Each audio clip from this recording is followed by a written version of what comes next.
Hello guys, आज हामी special ठाउँमा जाँदैछौँ। मेरो बहिनीको छोराको भात खुवाइछ। अनि चाहिँ अब हामीले खानासाना खाइसक्यौँ। खाएर पनि ट्याक्क ग्यास पुसेर रेडी भएको छ। कहाँ जाने बुढो? कहाँ जाने हो? हाँ? क्या रे? कसकी चाहिँ? हामी जाँदैछौँ गाइस। अब चाहिँ यो हाम्रो प्यारो प्यारो प्यारो प्यारो प्यारो मेरो स्कुटी। अनि त्यहाँदेखि अब एकछिन लाग्यौँ। मेरो चप्पल पनि निकालिदिएछ है। यहाँ चाहिँ जुत्तै लगाउनु लाग्छ छ। हामी चाहिँ रेडी भइसक्यौँ। हेलो गाइस, हामी जान लागेको त्यो सापको घरमा आज भात खाइछ अरे, हिँडिरहेको थियो होइन। कुरोकानी यस्तै अरू बाटोमा भेटेको के कस्तो हुन्छ भन्ने कुरो हामी चाहिँ लाग्यौँ। अब हामी चाहिँ आइपुग्यौँ गाइस। यहाँ चाहिँ बहिनी मेरी ज्वाइँ होइसिन्न। त्यहाँ सुतेको सानो सानो बाबु। त्यसपछि के बनाइछ है? के बनाइछ है? भन्न भन् के हो? के हो?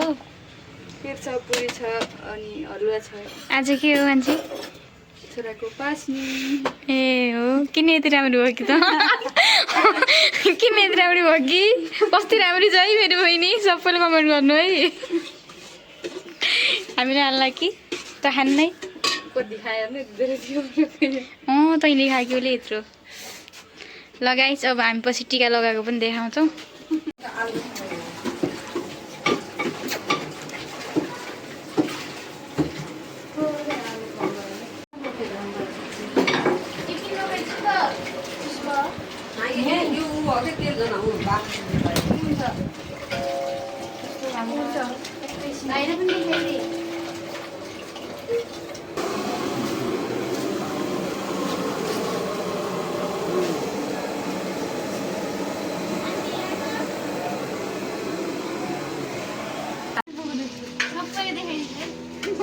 मैले आज यहाँ मासु बनाएको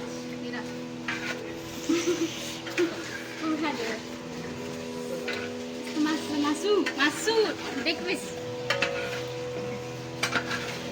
50 रुपियाँ 1 पिस। रुममा आइपुग्यो। 1 घन्टा लाग्यो। जाम यस्तो भएको